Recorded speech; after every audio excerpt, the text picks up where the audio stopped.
come in and out of the clubhouse 2 different times with head trainer Gene Monahan. Now, they do not have x-ray machines in the clubhouse, so they haven't taken pictures. He's got a bruised left wrist, and he's going to lead off the bottom of this inning. All right, Steve, thank you very much. Here he is. Second at bat of the night. First time up, hit by a pitch. Now looks at ball 1. And this crowd here in the Bronx trying to help the Yankees get it.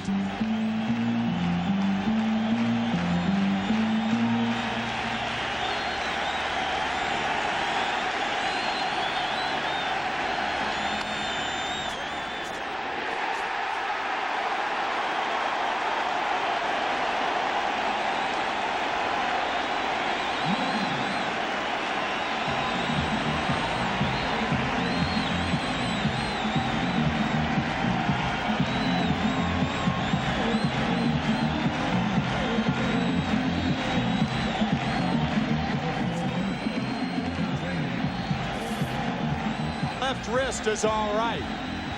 Fastball away. He went the other way. And now back to the top of the lineup. Here is Tim Raines.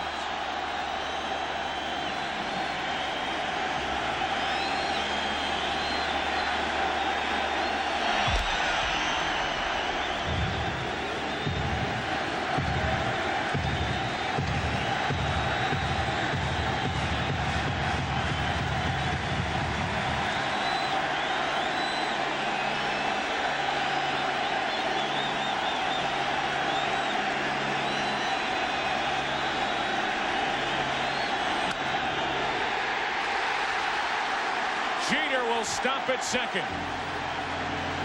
And the first 2 are on for the Yankees here in the 6th.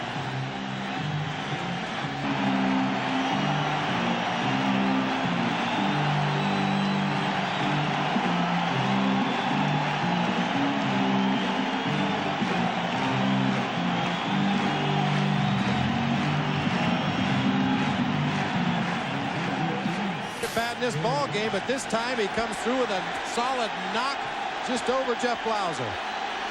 Jeter went the other way. Raines goes the other way.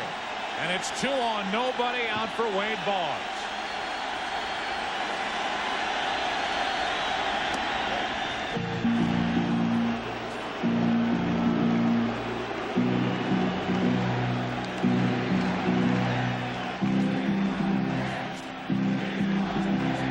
Left side.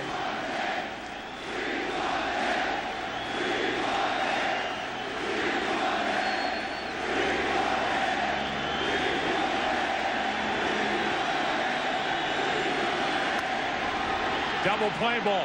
Lemke flips out over to first. Got them both. 4-6-3. And after the first 2 reach, Boggs grounds into a big double play.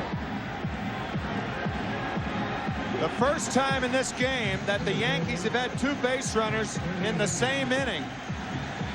And now it's 1. Takeout slide by Raines is late. Nice pivot by Blauser. Wrong time for the Yankees with Bernie Williams coming up.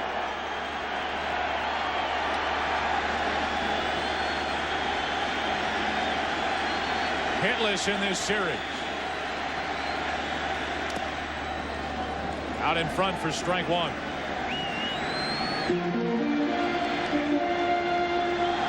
Leadoff hit by Jeter, then the base hit by Raines for the double play ball. And it's Jeter at third with 2 out.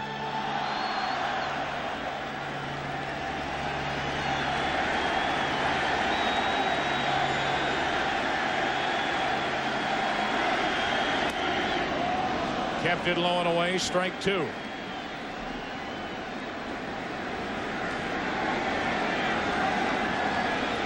Normally with 2 strikes on a left-hander, Maddox likes to throw that sinker right in underneath the lefty's hands and bring it back over the inside corner.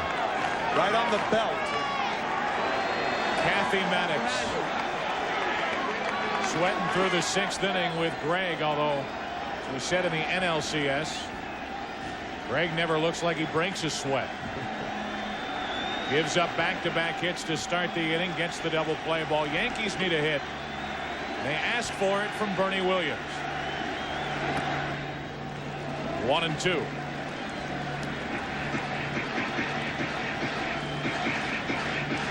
That pitch that Bob referred to is a tailing fastball that starts in off the plate.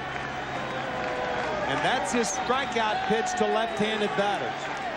When the arms go up, that ball's on the corner. A lot of umpires ring them up. Who's pitching? Who's watching?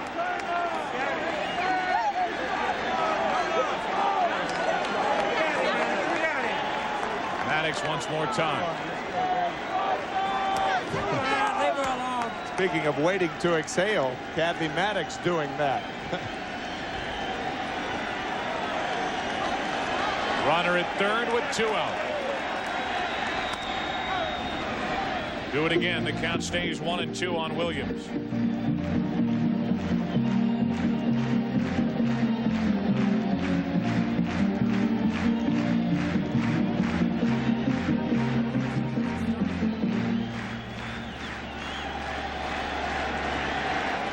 Into the double play.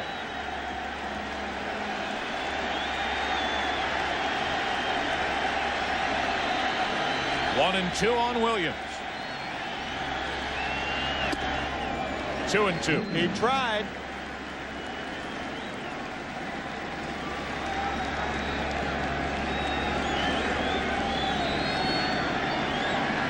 That's actually that little cut fastball. He's got it set up now to throw the sinker in the same location. The sinker will come back over the plate.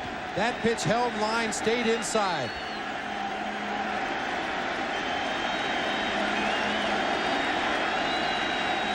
Bernie Williams trying to put the Yankees on the board here in the 6th.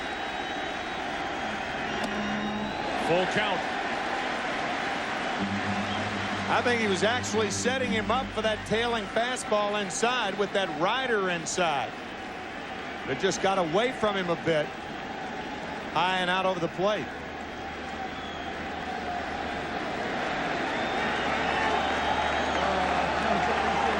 A full count on Bernie Williams.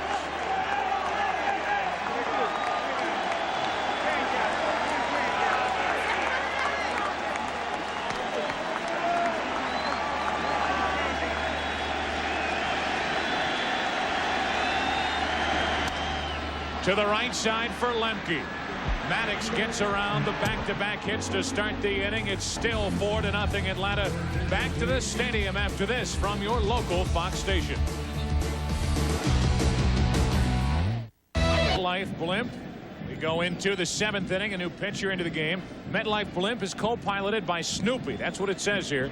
Dressed as the World War I flying ace. Just like Brenly dresses up before he goes to bed. Today, rather than searching the skies for the Red Baron, Snoopy is enjoying the World Series in game number 2. It's Graham Lloyd into the game for the Yankees. The numbers during the 1996 regular season, which was split between Milwaukee and the Yankees, and Graham Lloyd a big part of the controversy that swirled around the trades made late in the year by general manager Bob Watson and the Milwaukee Brewers. Chipper Jones leads it off. It's 2-0. Well, part of the reason was the first pitch that Graham Lloyd threw, a big curveball that never really bit. It just stayed way up and away from the right-handed hitter. That's his best pitch. The bone spurs in his elbow prevent him from throwing it like he used to. Fastball is in. It's 2-1. Pat Listach, a shortstop, arrived in New York with a broken foot. Gerald Williams going to the Milwaukee Brewers along with Bob Whitman, a pitcher. The Yankees claimed that they had received damaged goods. However, in baseball today, when a trade is made, it's caveat emptor, buyer beware. The Milwaukee Brewers, partly because they were owned by Bud Selig, the de facto commissioner. Chipper Jones comes up empty. He's the first out here in the 7th inning. Sent Ricky Bonas as a bonus to the New York Yankees. But arbitration is pending and should be settled next month. Here's our Aflac trivia question. Who is the only player with fewer than 100 career home runs who hit 6 home runs in the World Series?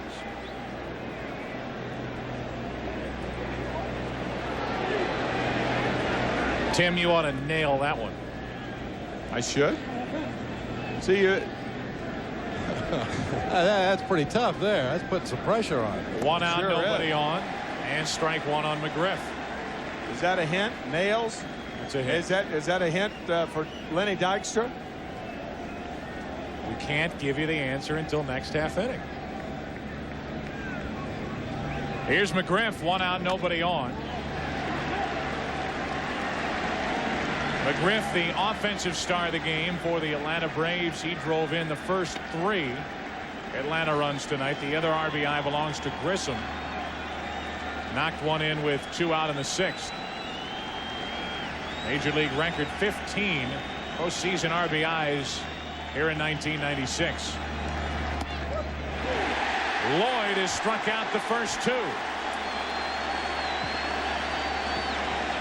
So much for bone spurs and so much for damaged goods. 2 out.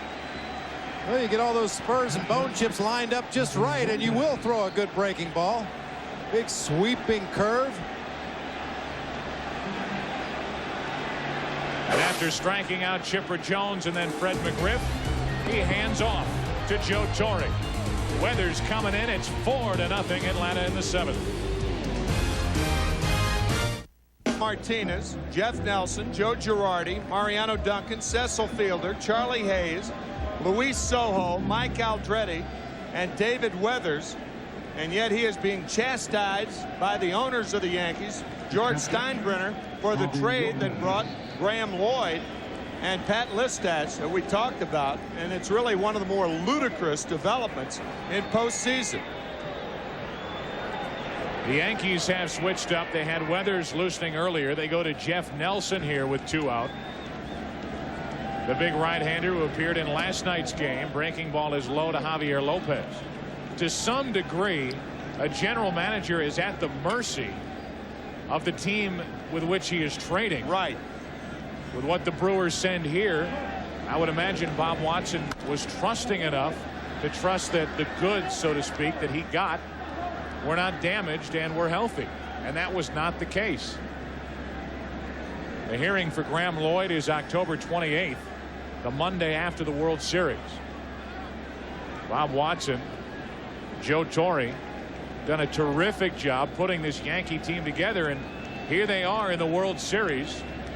First time the Yankees have been here since 1981. They're doing something right. Yeah, the very reason or the very fact that we're talking about the possibility of Bob Watson being fired over that trade after all the good things that he's done with the Yankees is ridiculous. Javi Lopez chops to second. Jeff Nelson comes in, gets his man, and a scoreless 7th for Atlanta. Yankees back, bottom of the 7th. They trail by 4.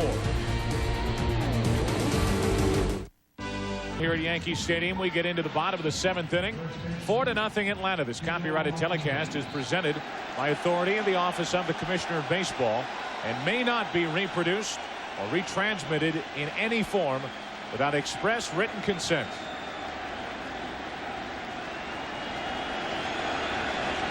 Heart of the order for the Yankees in the 7th inning, trailing by 4. Tino Martinez, Cecil Fielder, Paul O'Neill. A strike over the outside corner from Greg Maddux. Tino 0 for 2 and still waiting to pop one in the postseason.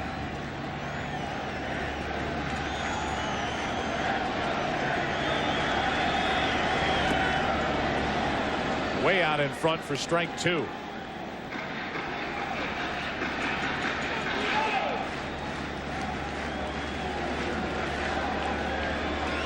Cecil on deck with a couple of groundouts. Martinez is grounded out twice. Paul O'Neill due up 3rd in this inning has the Yankees' only extra base hit.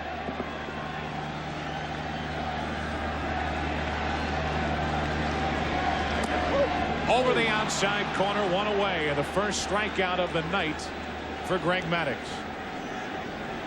Well, our Aflac trivia question was posed last inning. The only player with fewer than 100 career home runs who hit 6 home runs in the World Series. I took the bait. Old nails. Lenny Dykstra, 81 in his career, 6 in the World Series. Thanks for the clue. Welcome. I still didn't get it after the clue.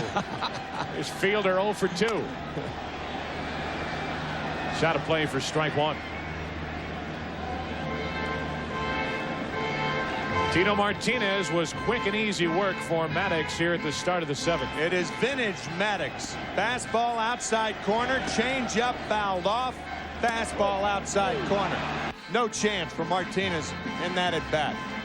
Maddox is one of those pitchers that's a lot like your old teammate Steve Carlton. You go up there and you tell yourself, I'm going to take a pitch, and he throws it right down the middle. You tell yourself, I'm going to swing, and he throws it in the dirt. It's like he can read your mind out there on the mound. One out, nobody on for Fielder. He can chew you up and spit you out.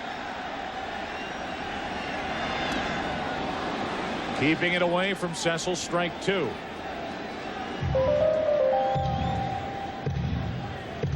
Had a pretty good slider, didn't he? Lefty? Yes.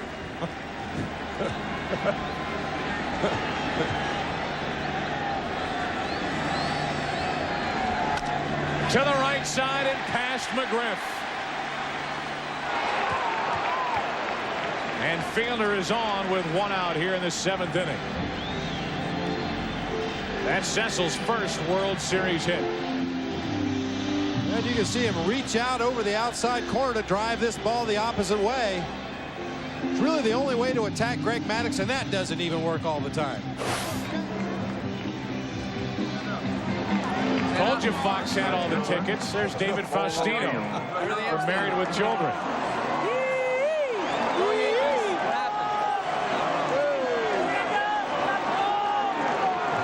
What's your favorite show, Bob? Well, I'm Married with Children. 1 on, 1 out, 4-0 Atlanta. Paul O'Neill trying to help the Yankees get something started. Strike 1 over the outside corner. 7 straight strikes from Maddox in this inning. 7. 3 in a row to Tino Martinez. Fielder gets the hit. And now strike 1 on O'Neill.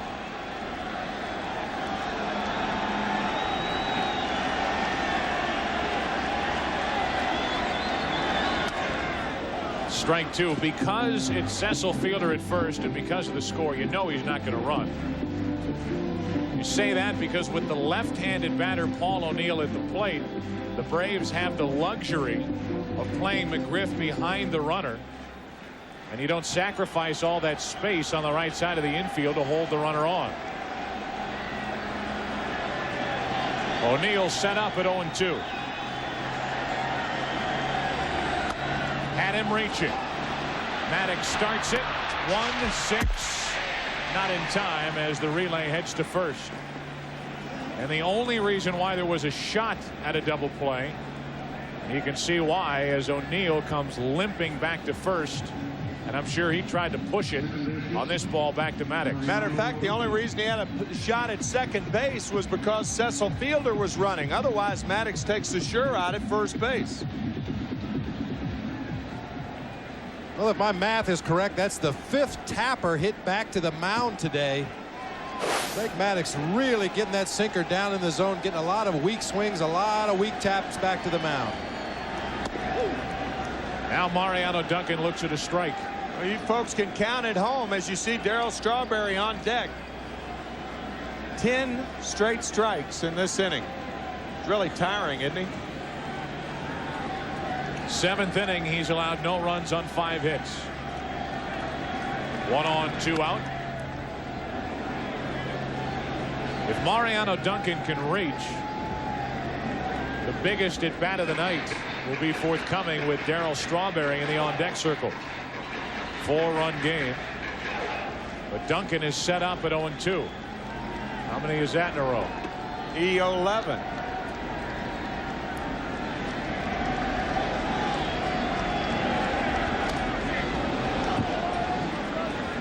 Stays 0-2. You don't even need an umpire right now. He's already bowled a perfect game in this inning. 12 straight strikes.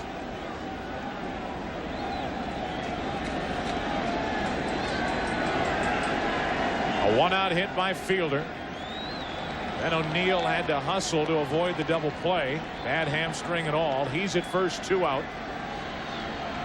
The 0-2 to Duncan. And there's the first one out of the strike zone for ball one. I'd take him out. I think he's losing it. Get rid of him. Let's go. Go to the bullpen. Trade him. Leo can almost take a night off. Man. 1-2 on Duncan. 1 on, 2 out. Got him to end the inning. 2 strikeouts in the inning, his first 2 of the night, and after 7 in Yankee Stadium, game 2, Braves by 4. Bench and away, thanks to help from Maddox and McGriff. McGriff has driven home 3. Maddox, no runs on 5 hits through 7. Key, not bad, but matched up with Maddox. Braves 8 for 19 with runners in scoring position. Games 1 and 2. The Yankees 0 for 8. Jeff Nelson back to work, and Jermaine Dye a 2-hopper to Duncan. Backs up. 1 out.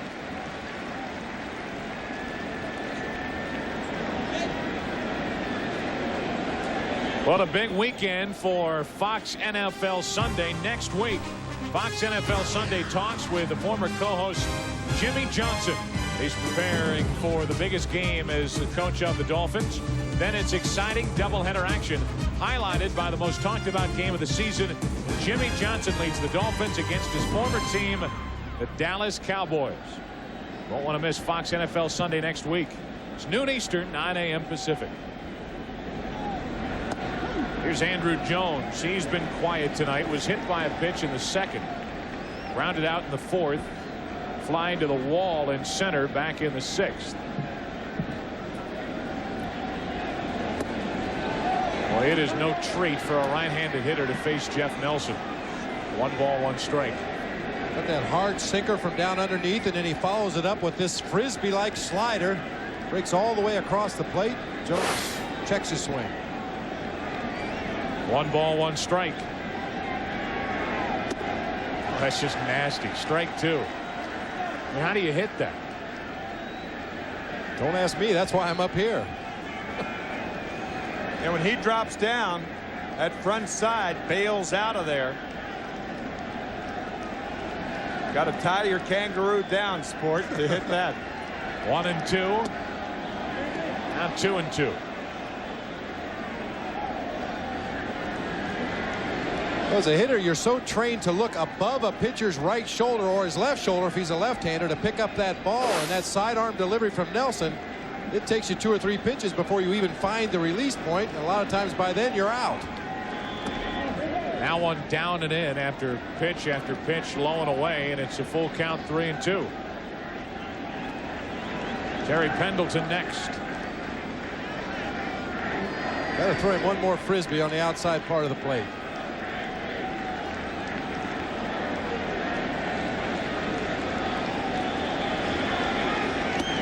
See ya. There's your frisbee, and there's your strikeout. As Jeff Nelson carved up the rookie Andrew Jones. Well, first time Andrew Jones has seen him. Good sinker right down the heart of the plate. There's that frisbee outside, a little further outside for a swinging strike. The check on another one. Now he sets up the last one. See you later. Hitters refer to those sliders as the Australian sliders because they're from down under. Andrew Jones, the at bat, the strikeout, and now Terry Pendleton. A little late getting to the batter's box. Joe, I've always envied switch hitters in baseball because they never have to go through what young Andrew Jones just went through. Switch hitters never have to bail out. Everything's coming into that zone. 2 out, nobody on, and Pendleton, who picked up his first hit of the postseason, is 1 out of 10 with a double his last time up that went in and out of the glove of Derek Jeter in left. Behind on the count 0-1. That is foul. To that same slider, you throw it to a right-hander and they bail out. What a blissful existence it would be from a hitter's standpoint not to have to bail out.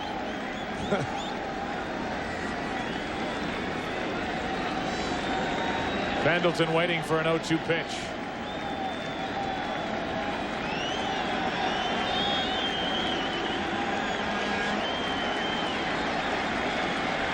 Nelson has retired all 3 Atlanta hitters he's faced, make it 4.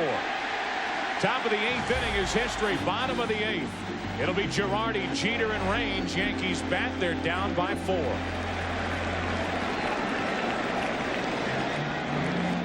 Reminds you that life is a journey. Enjoy the ride.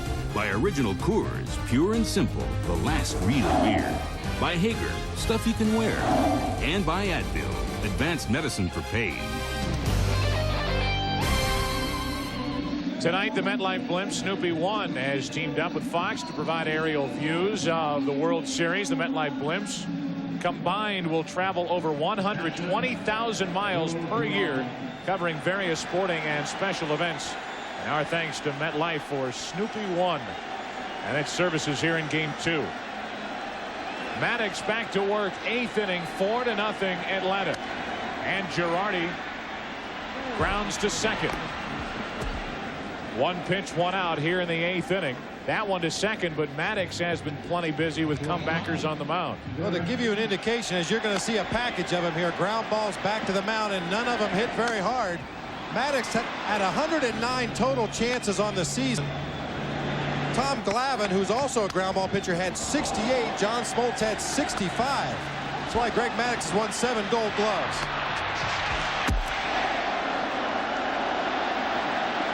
Maddox watching as yet another fan is loose on the field. Another remarkable thing, and folks, this is a story. This guy's a story every time he pitches. Another remarkable thing tonight. The Yankees have 5 hits. Greg Maddox has recorded 22 outs so far. 1 out has been recorded in the outfield. Every other out has been a ground ball out. 21 of 22. Remarkable. Here is Jeter, who tried to start a rally in the 6th inning with a base hit to right. He's followed by a hit to left by Range. Then a double play ball off the bat of Boggs, and Williams grounded out. Jeter looks at a strike. Hey, just a reminder, the 1996 True Value Roberto Clemente Man of the Year Award will be presented live here on Fox during Game 4 of the World Series. 1 out, nobody on. Bottom of the 8th inning. 0-2 on Jeter. I know you folks at home probably have your clicker going. That's 16 out of the last 17 strikes of the pitches that he has thrown. 4 outs, 16 out of 17, and Jeter's in the hole. 1 out, nobody on. The 0-2 from Maddox. And that's when you talk about, Tim, a pitch that's out of the strike zone for Maddox by design. Exactly. He threw that pitch as a ball purposely. Jeter wouldn't go after it. 1-2.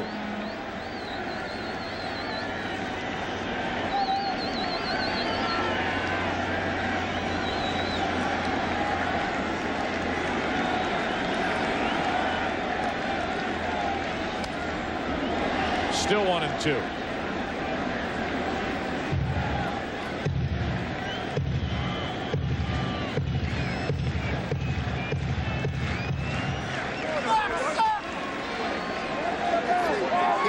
There's Judd Hirsch. I got it. Star of Taxi.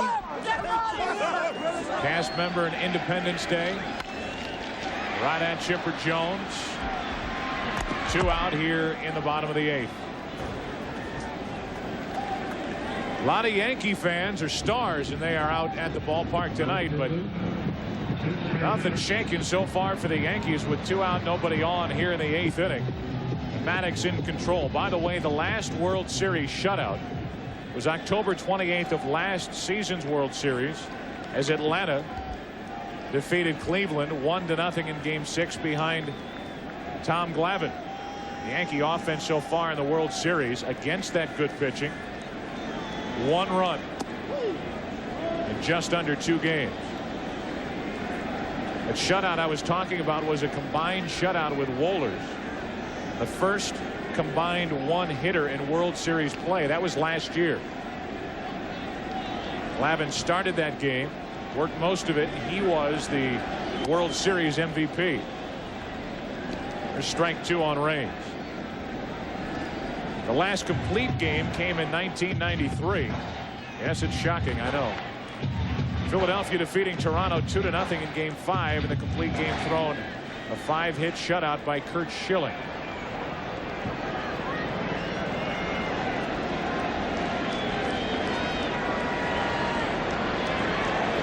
Two out, nobody on. Dwight Gooden inactive for the postseason. Raines wouldn't go after it. 1-2. Gooden just another piece of this 1996 Yankee puzzle that's been so fun to track. A no-hitter earlier in the year against Seattle here at Yankee Stadium. Never threw one with the Mets, but he gets it in 1996 with the Yankees. Mets still waiting for their first no-hitter. Extra special for Gooden to get it here in New York.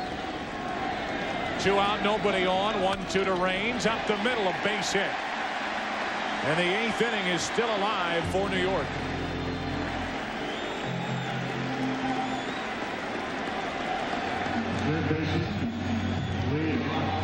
Good at bat right there by Tim Raines. After the 0-2 pitch, he stepped out of the box and took a little bit of extra time. He adjusted his batting gloves. He walked around. He made Maddox wait out there on the mound.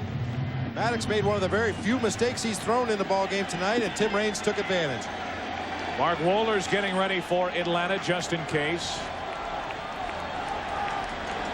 Getting ready here in the 8th inning with 1 on, 2 out, and Boggs at the plate. To the second baseman, Lemke. Boggs has a hit, but in the late innings has grounded into a double play in the 6th. Grounds out to end the 8th. Maddox through 8. Braves out in front by 4. Well, I guess we got the Star Watch out tonight. Jimmy Smits, Dennis Franz, the real NYPD Blue.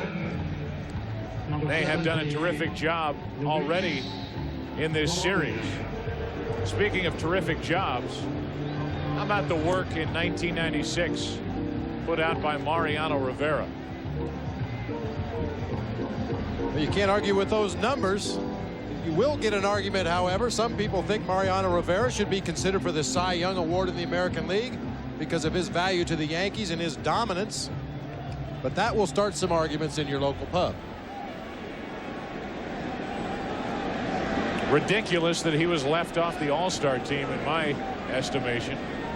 Had he made the All-Star team, he would have been the first middle reliever ever to make any All-Star team. Facing Luis Polonia, leading it off here in the top of the 9th inning. Pinch hitting for Blauser as he did here last night. The former Yankee struck out.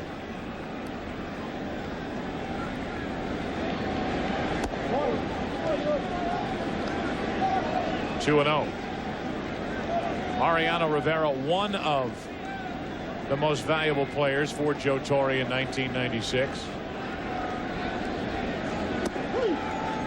Offensively, immediately looked to a guy like Bernie Williams, what he was able to accomplish.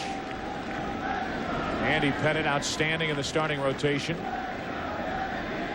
Wetland anchoring that bullpen, and Mariano Rivera setting him up.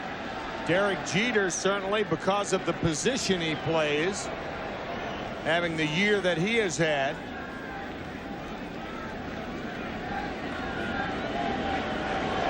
Two balls, 2 strikes on Polonia.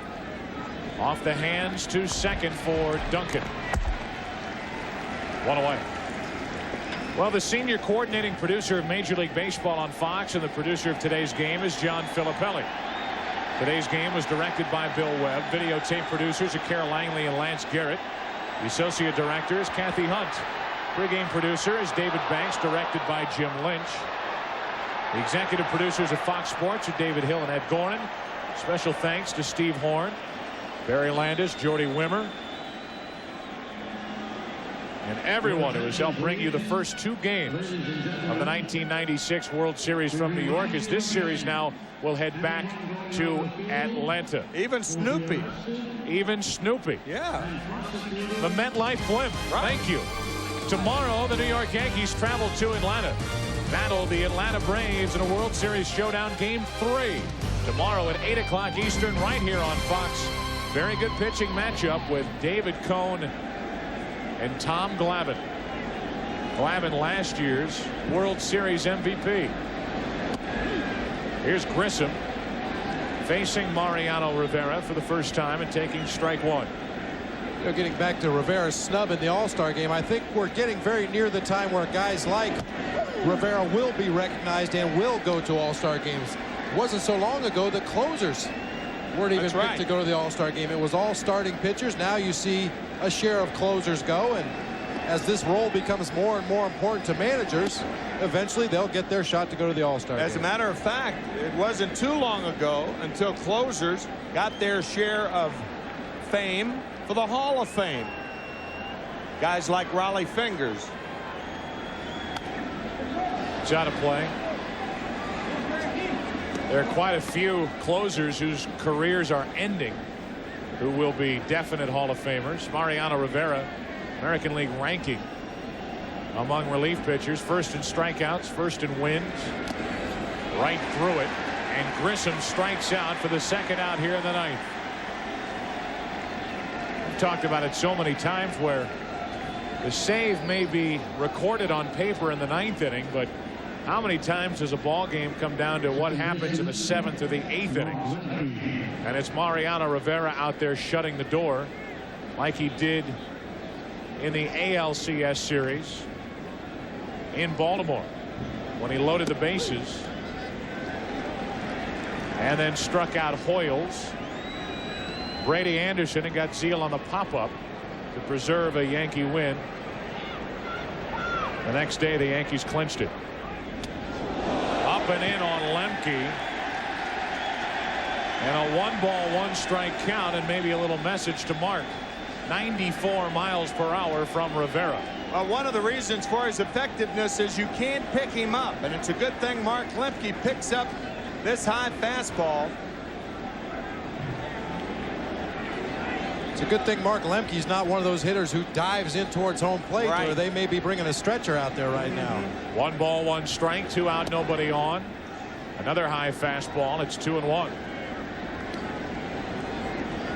They're talking about the setup guy. I think Greg McMichael, the setup guy for the Braves, put it best. He said it's like football. We're the offensive linemen. We don't get to run into the end zone and spike the ball. But if we don't do our job, the running back doesn't get to go in there and do his little dance.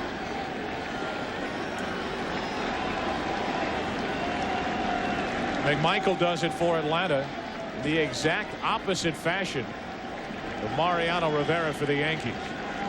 Rivera all hard stuff. McMichael a changeup artist. Jeter flashes in, makes the play in a 1-2-3 9th inning for Rivera. Mark Wohlers looks like he's coming in. He'll pitch the 9th. Bottom half, 4-0 Atlanta. Still with Mark Wohlers, who has had 6 straight postseason saves. However, this would not be a save situation. Interesting, Bob, that Bobby Cox would bring Wohlers in. Maybe not so interesting with that end of it, but that he would take Maddox out. Well, it's hard to argue with Bobby Cox's success he's had handling this pitching staff this year, but Mark Wohlers has not pitched for a couple of days. He's a very valuable part of that bullpen. They're going to need him somewhere in this World Series, so Bobby Cox seizes an opportunity to get him out there and get an inning of work in a situation that he will be used in before this series is all over. Two teams have won the series after losing the first 2 home games. Kansas City in '85 over the Cardinals, and the Mets over Boston in '86. Bernie Williams, strike 1 from Wohlers. So Maddox goes 8 innings, allows no runs on 6 hits, walked none, struck out 2, and hit a batter.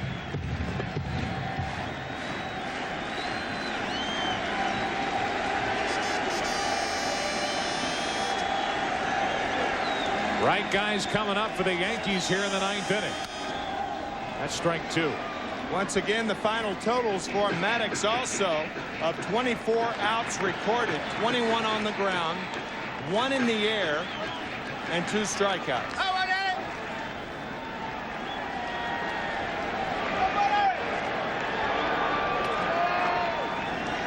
Williams, Martinez, and Fielder, with the Yankees trailing by 4 in the 9th.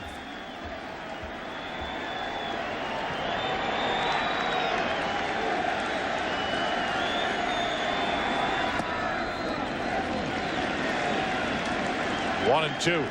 There's a split finger fastball there from Mark Wohlers. It was harder than most guys' fastball. 89 miles an hour on an off-speed pitch. Still paying attention to the left wrist area. Derek Jeter, who was hit by Maddox back in the 3rd. Appears to be all right.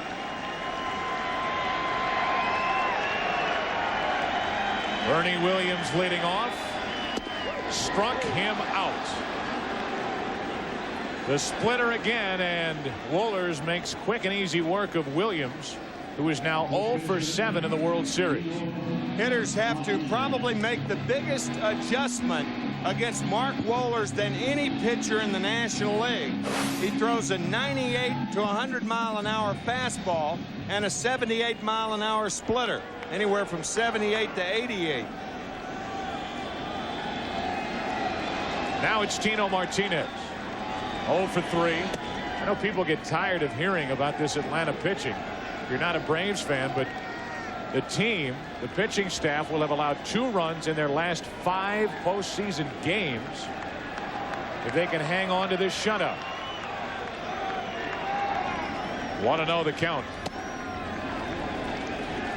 14-0 in a win in Game 5 in the LCS over St. Louis from Smoltz. 3-1 from Maddox in Game 6. 15-0 behind Glavine in Game 7. Last night Smoltz 12-1 win. Tonight 4-0 behind Greg Maddox.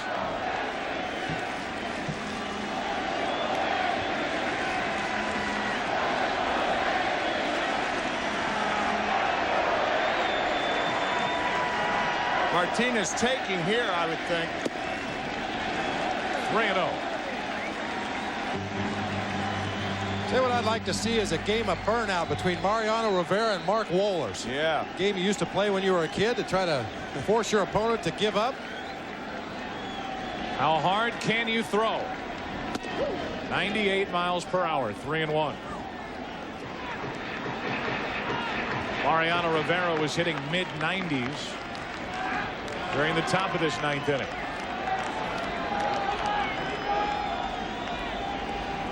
One out, nobody on. Borderline pitch. Crowd didn't like the call. And it's 3-2 now on Martinez.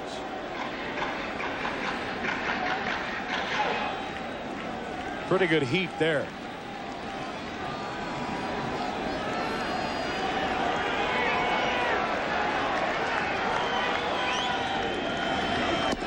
Tua.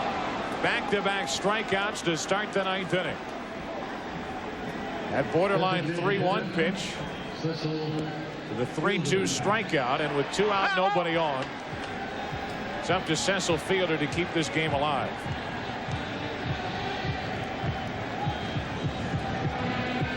Not only do you have to make an adjustment as a hitter facing a guy like Mark Wohlers, but as a catcher. Yeah. Facing Greg Maddox, who is not overpowering with his velocity, moving the ball around a lot. All of a sudden you're facing Mark Wohlers, or catching Mark Wohlers rather, who's rushing that ball up there upwards to 100 miles an hour. Another fan gets loose on the field. Which gives enough time to paint the picture for the Yankees, which is a grim one. They head back to Atlanta down 2-0.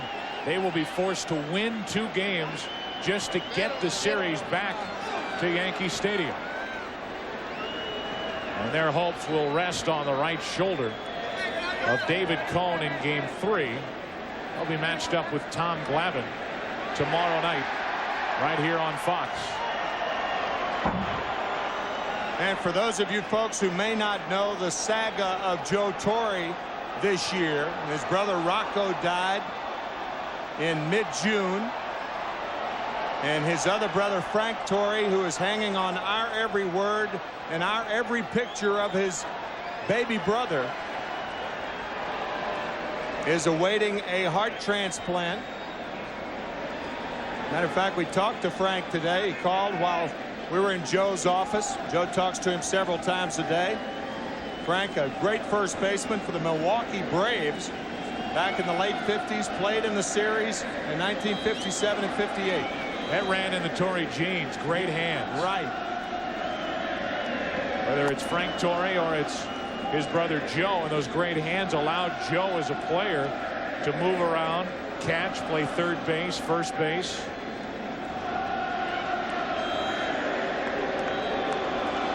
One and 0 the count on Fielder. Right through it. 1-1.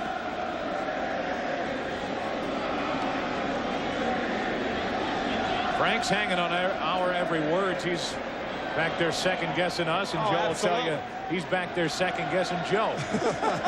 Of course. 2 out, nobody on. 1-1 on Fielder. Strike 2. And the Yankees are down to their final strike in game 2. Well, this didn't figure to be a good matchup for Cecil Fielder. The high gas, a pitch he has trouble with. Wohler's throwing that fastball up around the belt and above.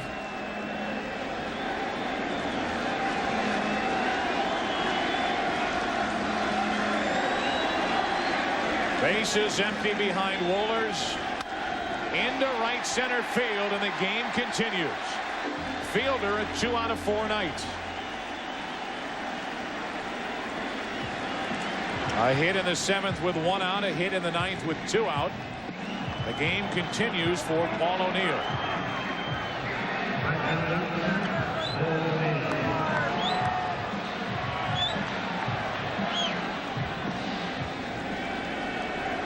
O'Neill 1 out of 3, a double his first time up. Gonna have a pinch runner. Andy Fox will come in and run for Cecil Fielder. And you might be asking, why pinch run when you're 4 runs down and you only have 1 runner on? Well, it could be a very close play at second base on a force play. And this is a no-lose situation for Joe Torre and the Yankees. They're hoping to load him up, possibly for Darryl Strawberry to pinch hit for Joe Girardi. That's what Joe Torre's thinking right now, at least. Strawberry started last night. Has a broken toe. Sat out tonight's game so far. Ball 1 to O'Neill.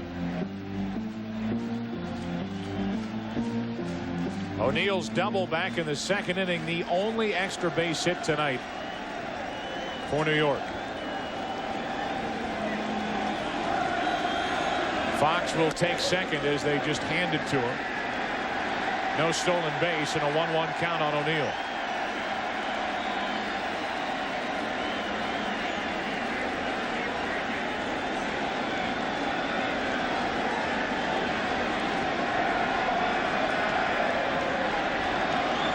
Now a base hit could break up the shutout.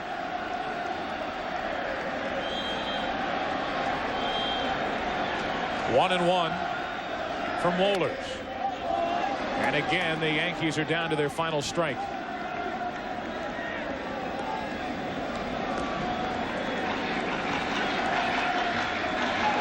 This series heads back to Atlanta for game 3 tomorrow night, 8 o'clock, right here on Fox. David Cone for the Yankees and Tom Glavine for Atlanta.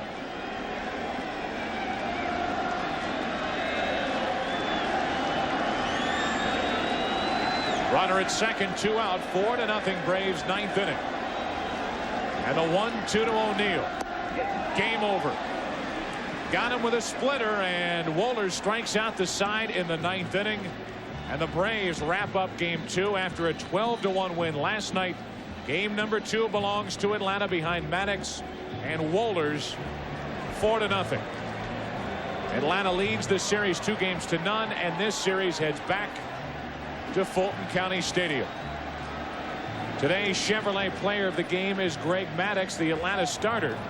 8 innings, no runs on 6 hits.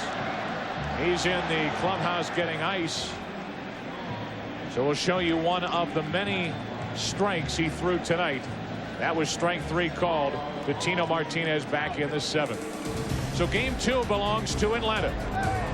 After a 12-1 win in game 1, Maddox and Wohlers too much for New York. It's now off to Atlanta. We'll come back and be joined by Chip Carey and the boys on the other side. They'll wrap up game 2 here in the Bronx. Against Southpaws, it's David Cohn against Tom Glavine. Game 3 tomorrow from Atlanta's Fulton County Stadium. We're on the air at 8 o'clock Eastern, 5 o'clock Pacific with Game 3 of the 1996 World Series. Tonight's game goes Atlanta's way. Final score, Braves 4, Yankees nothing. For our entire crew, this is Chip Carey from the Bronx. Thanks for joining us. We'll see you tomorrow night.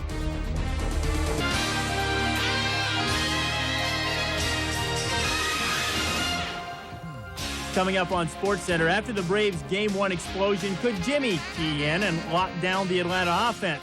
We'll break down one bad day for two headmen in the NFL. While in the college ranks, is this man feeling blue in the bluegrass? Football has to succeed here. Jimmy likes his chances as the Maine Dolphin gets back in the swim to face the boys. On the frozen pond, Brendan Shanahan pays immediate dividends for his new team. And will Gabby say that just a summer off isn't enough? California pride at stake in an AFC West battle on the left coast. I might have been a duck, but I wasn't lame. Who said anything about duck? We serve nothing but USDA Grade A prime beef on SportsCenter next.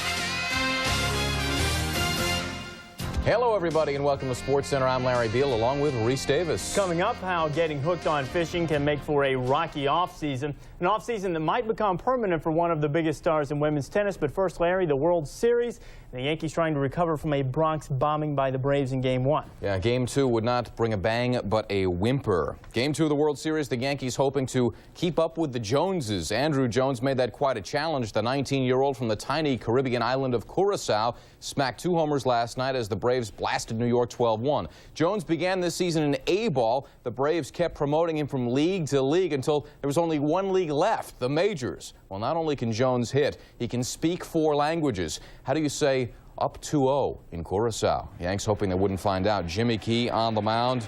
He beat the Braves twice in the '92 World Series with Toronto, but here he's in trouble from the outset. Mark Lemke with a ground rule double to left. That's in the top of the first. 1 out later, it's Fred McGriff, the crime dog, with a base hit also to left. Lemke around to score, and in a flash, 1-0 Braves. Andrew Jones, a couple of homers last night. Welcome to the majors. In the second, he's hit on the knee by Jimmy Key. The Braves, though, would not be able to capitalize. Top of the third. Runners on the corners for Fred McGriff. And he slaps one right back up the middle. Marquise Grissom scores. 2 at-bats, 2 RBI for McGriff, 2-0 Braves. Next batter's Javi Lopez up the middle, and Key starting the 1-4-3 DP. And he gets out of the jam, 2-0 Braves, though, still. Derek Jeter, hey, you mess with Andrew, we mess with you. A little payback as Maddox drills him on the wrist. Jeter, though, gets the ethyl chloride and stays in the game. Top of the 5th. Lemke on at third. Chipper Jones at second. McGriff, it's going to be caught. Paul O'Neill with a catch, but Lemke tags and scores. 3-0 Braves.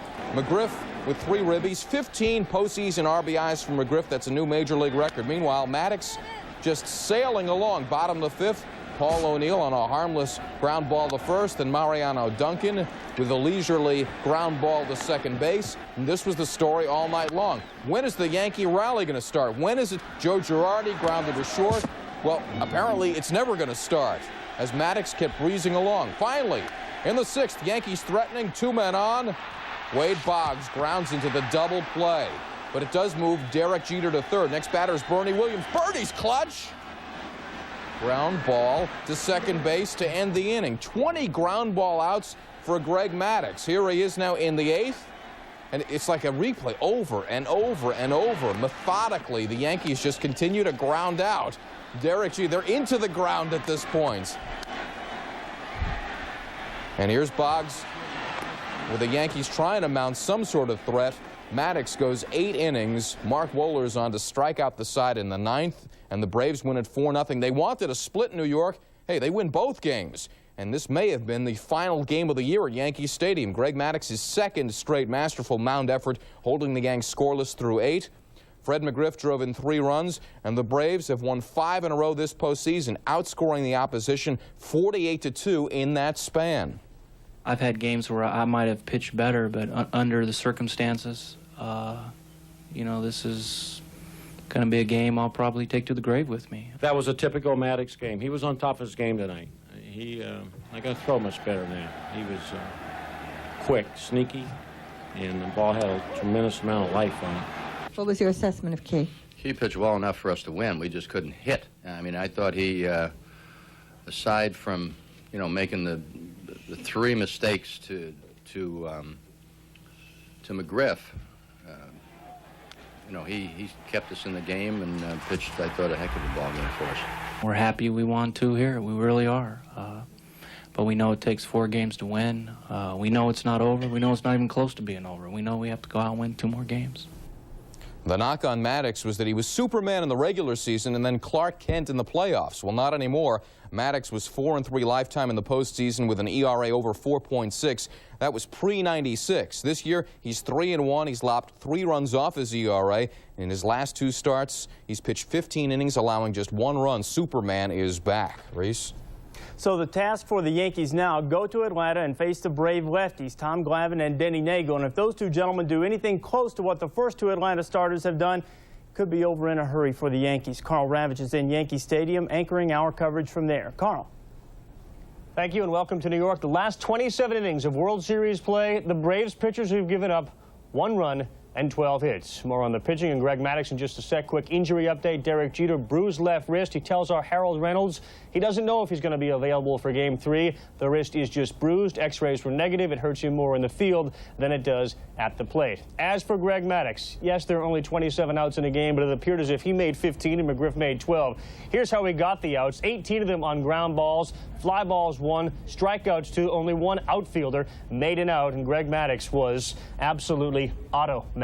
We have seen John Smoltz, Peter Gammons, and Dave Campbell be effective, and now Greg Maddux. Now, each pitcher, Maddux, Key, faced 29 batters. Jimmy Key went 2-0 on 10 batters. Greg Maddux went 2-0 on 0 batters. 24 out of the 29 batters, he threw first pitch strikes in soup. It's not only the fact that he threw strikes, it's what those strikes do. Well, it expands the strike zone, number 1. He also threw 77% strikes in the game. Just was unbelievable with movement, and that's what happens after he gets ahead in the count. Look at him early on. Cecil Fielder thinks he's going to get a fastball to hit. First pitch, fastball down the middle. Whoops, just in on the hands. Little tapper back to Maddux. Same thing, Boggs. Arms in, tapper to Maddux. Cecil again thought he had a pitch. Sinker, Blauser, easy play. Joe Girardi, 3-2 pitch, one of the 2 3-ball counts he went to. And then the biggest pitch of the game, the double play ball to get rid of Boggs in the 6th inning. One of the things that we talk about with the Atlanta Braves, there are no such things as a perfect team, John Sherholtz said, but the Braves are about as close as they come, and when their pitchers are pitching like this, they are close to perfect. Well, you look back at Game 2. Maddux silenced the bats. As far as the crowd goes, Braves score a run in the 1st inning, neutralizes the crowd. They score a run in the 3rd inning, eliminates the crowd. In fact, for the 2nd straight game, the biggest applause came in the 5th inning when the grounds crew came out, danced that YMCA dance that they do. Then came the 6th and a little noise. Well, the Yankees got 1st and 2nd, nobody out. They had their 1 jam, but here we saw how great Maddux can be. We saw he had Wade Boggs up with the 2 on. Look at this pitch. First pitch, change up down. Boggs bangs it up the middle, double play. Now we've got the runner on 3rd, 2 outs. Still very dangerous, Bernie Williams. No fastballs up and in the strike zone. Change up down and in. Change up down and away the first 2 pitches. He threw 8 pitches to them, 5 change-ups. The last one, got that ground ball. Absolutely masterful performance. So that's typical of him, typical of the staff. I tell you, this staff has been unbelievable. Bobby Cox talked after they were down 3-1 in St. Louis, and he said, I really believe we can win. He's got the pitchers. I mean, the big 3 have been absolutely phenomenal in the last 5 games. They have pitched 36 2/3 innings. They've allowed 2 earned runs, 6 walks, 4 of those by John Smoltz last night, but he's a little bit uncharacteristically wild. 23 strikeouts, 0.49 ERA. And you think about the 2 runs they've given up. One scored on a wild pitch by Mark Wohlers, and the other one, Wade Boggs hit a double last night after the Yankees were way down in the game. As for the Braves offense, pretty much 2 players, Grissom and Fred McGriff. As far as Fred McGriff goes, we joke about the fact that Howard Reynolds gave him sort of a batting tip on baseball tonight. He says it didn't help him much, but he is hitting .500 in the World Series. Here's Fred McGriff without Gary Miller. It's not supposed to be this easy. It's definitely easy. That's a real good ball club over there. And Maddox just came out and threw a real good ball game, kept us in the game, and we got some big hits. You know, they try to throw lefties against you, and it worked for a while in the Cardinal series, and now it doesn't matter who they're throwing at you. Does it matter to you? Yes, it definitely matters. Like I said, I mean, Key's tough. He works the ball in and out. I just were able to lay off the bad pitches, and I got some pitches up from the hit. Now, you're very familiar with Jimmy Key, having played with him for so long, but were you know, I thought that he might give you guys some problems because he was off speed. The guys you faced in this postseason have been mostly hard throwers, but Jimmy seemed to get hurt himself on balls up and trying to throw hard. Well, Key, he's a pitcher, and he's going to battle you no matter what, and I thought he threw the ball well. He's typical Jimmy Key. He kept the ball away a lot of times, and every once in a while he comes in. And, he was tough. Give us some credit, though. Grissom had a big hit for us for a run, and I laid off his bad pitches and got a good ball to hit myself. You surprised you're going home 2-0? Not really, but we got a very talented ball club, and we got some real well-pitched games from Smoltz and Maddox. Okay, and you're halfway there, and Glavine is next. Back to you. It does get no easier. As far as Fred McGriff goes, Blue Jay hit the ball very well. Now a Brave, I think this guy loves New York, and remember, he was once in the Yankee organization as far as the average goes. 22 regular season games, 340. The World Series, he is hitting .500. Maybe a bit of good news for the Yankees. They have yet to lose a road game in the postseason. 7 times, however, that a visiting team won the first 2. They went on to sweep the series. For everybody here, we'll have more later on SportsCenter. Let's go back to the studio. All right, guys, we'll look forward to it. He's held the same spot on the same sideline longer than any man currently in professional sports. Tore off the landing gear, forcing the pilot to land the plane on its belly. Luckily, nobody was hurt there. But see, I guess Delta really does love to fly. It's the landing they can't get now. That's it. We love to fly. It's just that landing part that's very, very tricky. It's very, very tricky.